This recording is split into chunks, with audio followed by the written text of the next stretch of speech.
Hello, hello. This is a review on your animation submission. It looks pretty good. There's just a couple things that are catching my eye, but I don't think they're like huge things. And the first one is kind of how it transitions from this to here, right?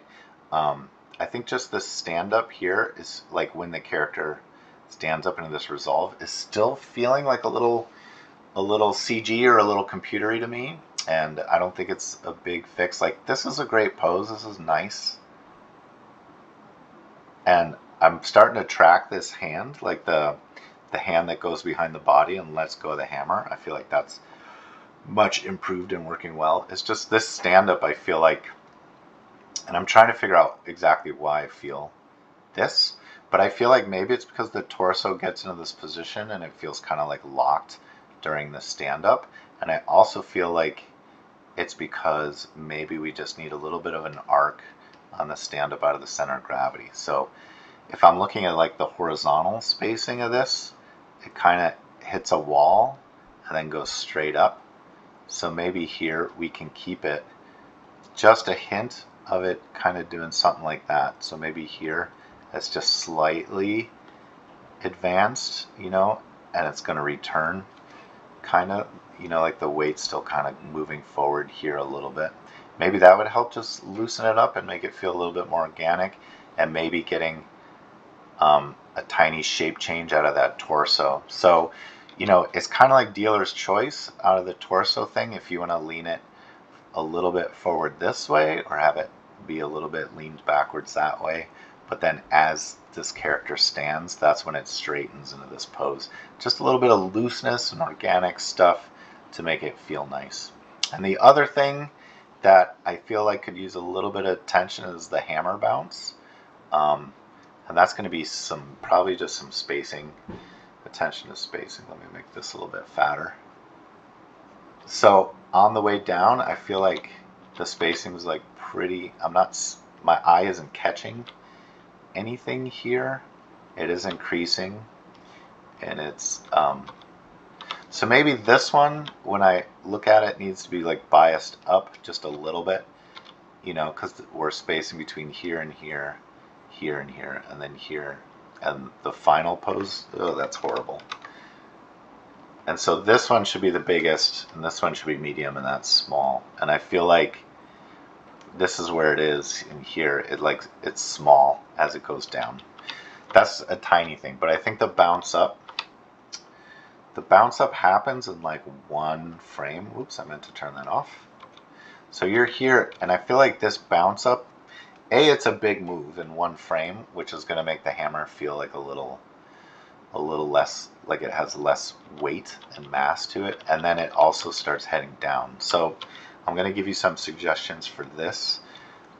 It's hard for me to animate like via drawing, so these might not be perfect, but keep an eye. I think it's okay to have the hammer bounce up less.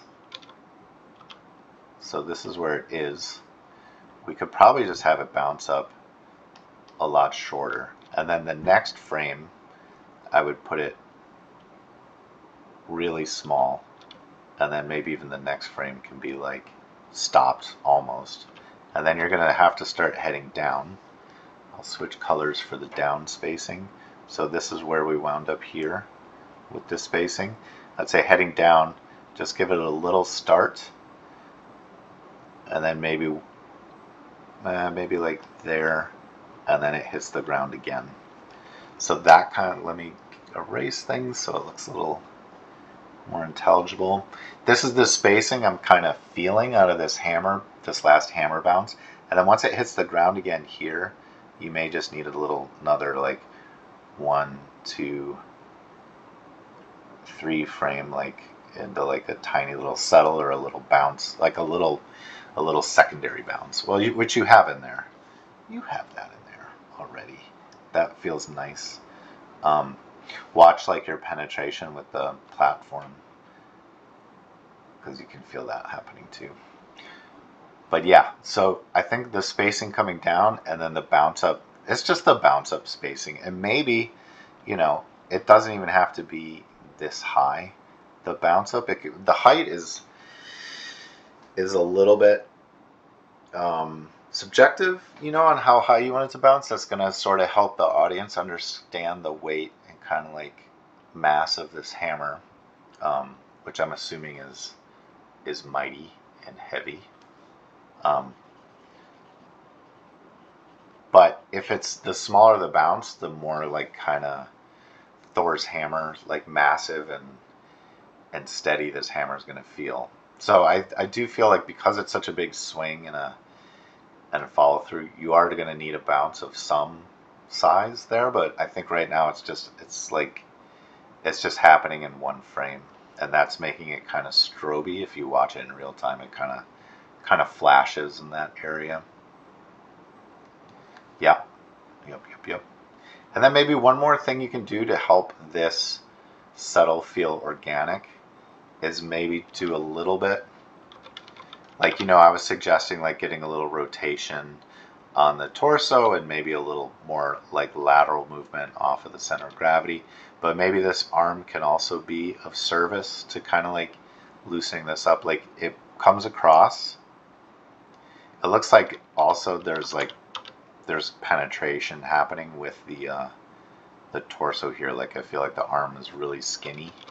So maybe you can bring it more like elbow out. You know what I mean? When you bring it across. And then it goes from here to here. Like that's kind of a big jump between where it was and where it is. So I think maybe you just need a little bit more attention to like in betweening it here. Like maybe it's coming across like this, and then maybe here it's not quite settled to where it needs to be yet, And then we have a little bit more frames to like settle it into this pose. Just take another two to three frames to get it into this final pose.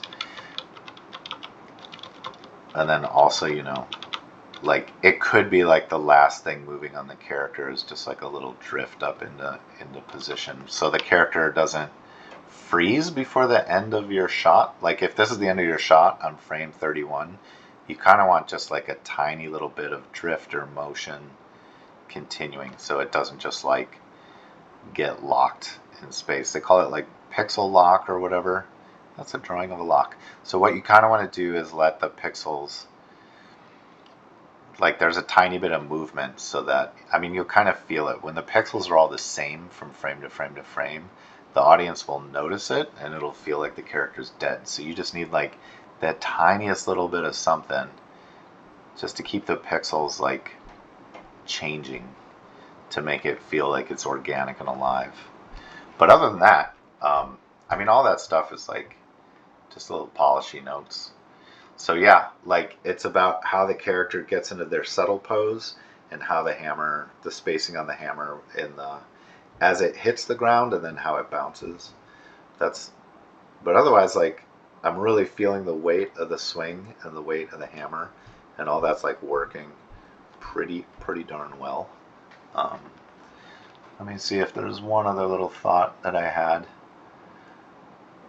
Yeah, another thing you can do just like on the settle is give the head a little something, like it could be here that the head is picked up, looking like kind of more horizontally, so like rotating the top of the head back, and then as the character rises, their focus is staying low, so the head is going to naturally, like, to keep their eyes on like a fixed spot, that head could adjust.